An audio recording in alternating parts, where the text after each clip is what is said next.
ছাত্র আন্দোলনের মুখে গতকাল শেখ হাসিনার সরকারের পদত্যাগের পর দেশে বিভিন্ন স্থানে হামলা, ভাঙচুর ও অগ্নিসংযোগের ঘটনা ঘটেছে। বিজয় উল্লাসের পাশাপাশি থানা, সরকারি বেসরকারি প্রতিষ্ঠান ও আওয়ামী লীগ নেতাকর্মীদের বাসভবনে হামলা হয়। এদিকে দিনাজপুরের হিলি পৌর মেয়রের বাড়ি থেকে সোমবার রাতে অগ্নিদগ্ধ 2 জনের এবং কুমিল্লা নগরীর অশোকতলায় সাবেক কাউন্সিলরের বাড়ি থেকে 7 জনের মরদেহ উদ্ধার করা হয়েছে। এছাড়াও লালমনিরহাট, নাটোর, চাঁদপুর সহ বিভিন্ন স্থানে হতাহতের ঘটনা ঘটেছে। সংবাদদাতাদের পাঠানো তথ্যচিত্রে লামিয়া আক্তারের প্রতিবেদন। শিক্ষার্থী জনতার আন্দোলনের মুখে গতকাল সোমবার প্রধানমন্ত্রীর পদ ছেড়ে দেশ ত্যাগ করেন শেখ হাসিনা। এরপর দেশজুড়ে আনন্দ মিছিল হয়।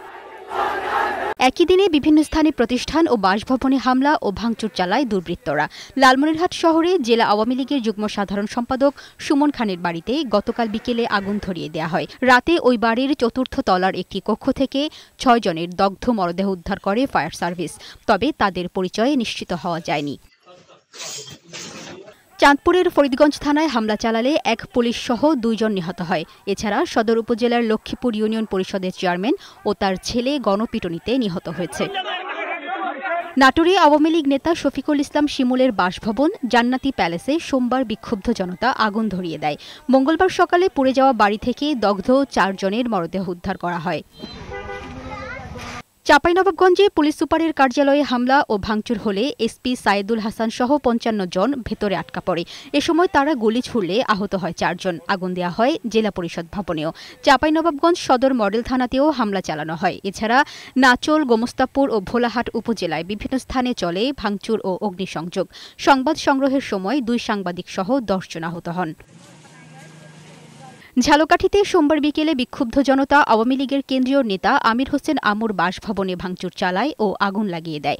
ফায়ার সার্ভিস কর্মীরা আগুন নেভাতে গিয়ে বিদেশি মুদ্রাসহ বিপুল পরিমাণ টাকা দেখতে পায়। পরবর্তীতে সেনাবাহিনী ও পুলিশ গিয়ে প্রায় 5 কোটি টাকা উদ্ধার করে। আমরা যখন পানি দিচ্ছিলাম, পানিগুলো কম্বলের নিচে যাচ্ছিল না। কম্বলের বস্তা যখন সরিয়ে ফেলতে যায়, সাথে সাথে আমরা দেখতে পাই কিছু টাকা বের হয়ে যায়।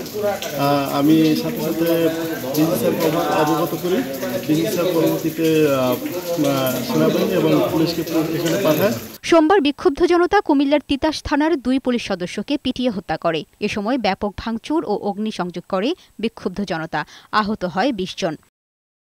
অন্যদিকে নগরীর অশোকতলায় সাবেক কাউন্সিলর শাহ আলমের বাসা থেকে 7 জনের মরদেহ উদ্ধার করে স্থানীয়রা। সোমবার রাতে বাড়িটিতে আগুন দেওয়া হয়। আজ জানাজার নামাজ শেষে মরদেহগুলো দাফন করা হয়। এছাড়া সোমবার বিকেলে নগরীর তালপুকুরপাড় এলাকায় আন্দোলনকারী 2 শিক্ষার্থী নিহত হয়েছেন। মঙ্গলবার দুপুরে সিলেটের কোতোয়ালি থানায় গাড়িতে অগ্নিসংযোগ ও লুটপাট করেছে দুর্বৃত্তরা। ঘটনার ছবি সংগ্রহের সময় হামলার শিকার হয়েছেন এক সাংবাদিক। হামলাকারীরা তাকে মারধরের পাশাপাশি ক্যামেরা ও মোবাইল ছিনিয়ে নেয়। হামলাকারীরা থানার ভেতরে কয়েকটি গাড়িতে অগ্নিসংযোগ করে। দিনাজপুরের হিলি পৌর মেয়র ও পৌর আওয়ামী লীগ সভাপতি জামিল হোসেন চলন্তের বাড়িতে সোমবার ভাঙচুর ও অগ্নিসংযোগ চালিয়েছেন দুর্বৃত্তরা। এ ঘটনায় সোমবার রাতে তার বাড়ি থেকে অগ্নিদগ্ধ 2 জনের মরদেহ উদ্ধার করেছে ফায়ার সার্ভিস। তবে এ সময় মেয়রের বাড়িতে কেউ ছিল না এবং নিহতরা তাদের কেউ নয় বলে জানিয়েছেন স্থানীয়রা। হিলি ফায়ার সার্ভিস স্টেশনের ইনচার্জ বিষয়টি নিশ্চিত করেছেন।